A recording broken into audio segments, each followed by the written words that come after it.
Salutations and welcome back to the channel. We will be continuing to complete all of the design documents for my upcoming game called Bookey Manor. This video will focus on the technical design document.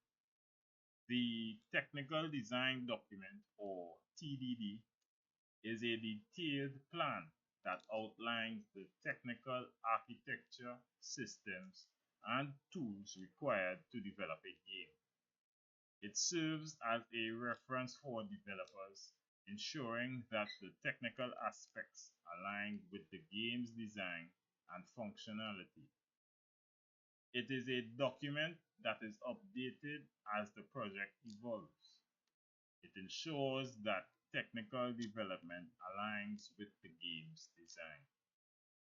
The sections we will focus on in the TDD will be the technical overview, game systems architecture, gameplay systems, tools and pipelines, graphics and rendering, audio systems, user interface systems, data and save systems, performance and optimization, security, testing and debugging, risks and mitigation, and documentation and maintenance.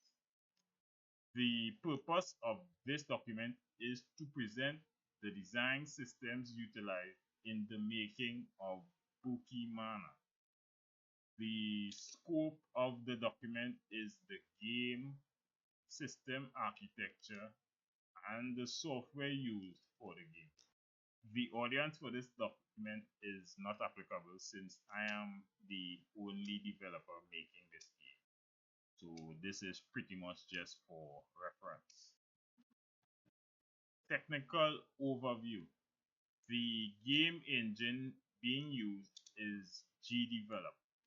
The program language is essentially GDevelop as well, since no code is actually being written for the game outside of GDevelop's in-house system. The target platform for the game is PC, and the performance goals for the game are 4K and a size of no more than 250 megabytes, although that will be subject to change since my last version of the game is already near that number and the game is nowhere near close to being finished. On to game systems architecture. For the core architecture, we will look at the design patterns. I currently have three that I can think of, namely the resident and visitor jump scare patterns and the key movement and how they operate. The modules or subsystems for the game are basically for the same items listed in the pattern, as well as room transitioning, moving from one location to the next. I don't have an activity diagram at the moment, but it's probably unnecessary since I am the only person that would be utilizing this document and working on the game. The major systems or code-based modules fall into two sections: the ones written for the main screen and the ones written for the game screen. If I decide to do something for, let's say, high scores, that would be another module to be implemented further on. The rendering pipeline for the two sections have all assets being loaded at the start of the scene, with some of the assets being hidden until they are called for. Those would include like the settings screen, the jump scares, etc. With everything being made in GDevelop, there is no external physics integration No communication models are needed since it's a single player game. For user interface rendering, the UI is rendered as soon as the screen is loaded, and at the moment there's only one event to handle, which is the pop-up that appears when you witness a new resident. I suppose you could consider the jump scares as an event as well, but I prefer not to put it in this section. There are no class diagrams needed since I am the only programmer for the game, and I'm not exactly sure what to write for the algorithms section. It's a bit tricky identifying algorithms when making games in GDevelop. And since I also don't have significant coding knowledge, there may be algorithms I'm using, but I can't identify what they are exactly. It will be something to think about further down the line. I haven't used any coding conventions for this game currently. Honestly, this is easier to do when you plan the game before you start working with the game engine, from my experience, because once you start writing code, it becomes a chore to go back and change the names of sprites or variables. This may be something I revisit closer to launch date. No external libraries and frameworks used. And for version control, I am not aware of GDevelop having any system in place to assist with this. I usually just manually update the versions. The data flow is something I will input another time.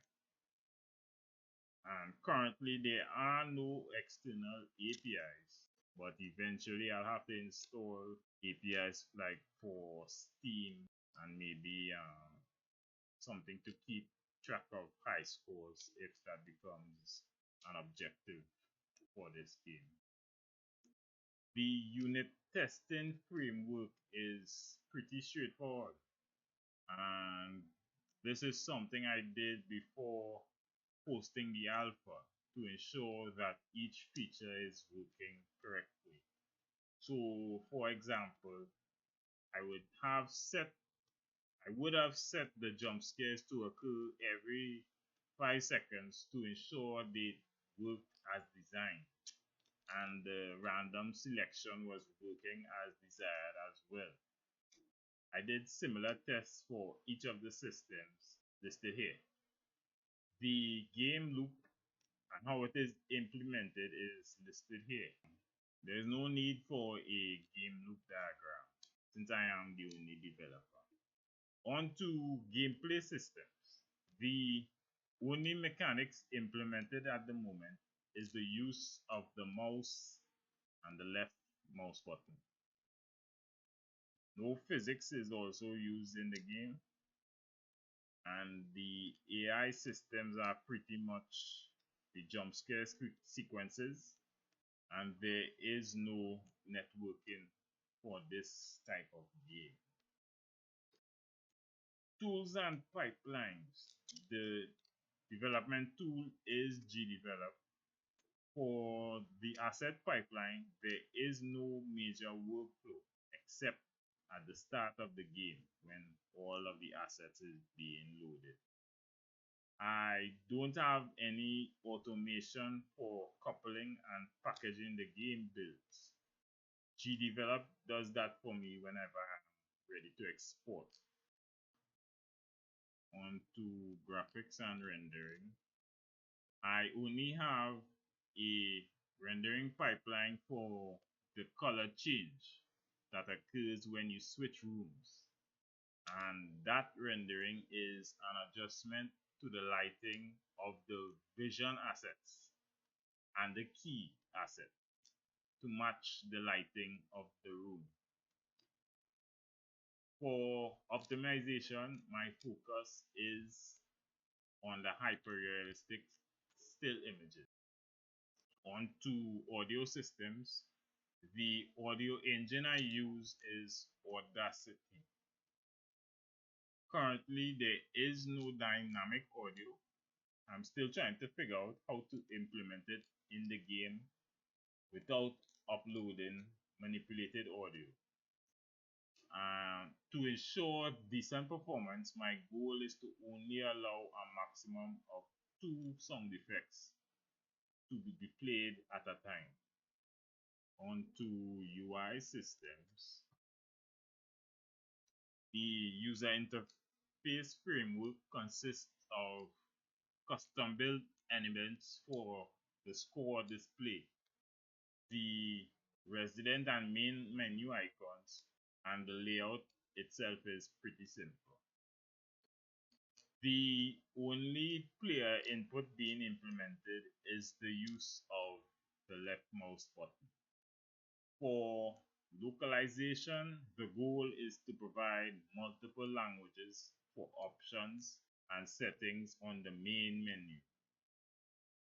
I am also considering adjusting the layout to accommodate for Eastern and Western preferences, such as reading from right to left or left to right. But if I were to do that, it probably won't happen before the demo launch. For data and save systems, all of the game data is saved as JSON files, and I'm not sure if I am willing to implement any save feature for the game in the future. Maybe just for the residence list, but personally I believe once you start the game you should start at 0 points for this type of game. On to performance and optimization. Currently I'm not aware of GDevelop having any profiling tools or tools to measure and optimize performance. Therefore, I cannot fill out this section. And I have a similar issue with the security section. So those will be left blank for the moment. On to testing and debugging. I haven't figured out how to log and do real-time debugging on development as yet. And on my automated testing isn't technically automated. I just perform the unit tests on each section of the code that I created. For risk and mitigation, the potential technical risks I would expect to encounter are possibly some PC related bugs and maybe some scalability issues due to things like screen resolution. Finally, for documentation and maintenance, when I decide to create templates for the code, I will have to implement the naming conventions and group the codes by their task in the game. Currently, that is not how I have it listed. And for post-launch support, my goal is to regularly review the comments to get feedback on the game and provide updates for those that enjoy the game and would like to see it improve. And with that, we've come to the end of the TDD presentation. I hope this helps provide some insight into what I hope to accomplish while making this game, and ideally it keeps me on a path to ensure that whatever I make follows consistent guidelines that I have listed in this document and the other documents. Please like, subscribe, leave comments, and try out the alpha version of the game on itch.io using the link in the description below. It would be greatly appreciated, as well as your feedback or criticism. And with that, see you on the next video.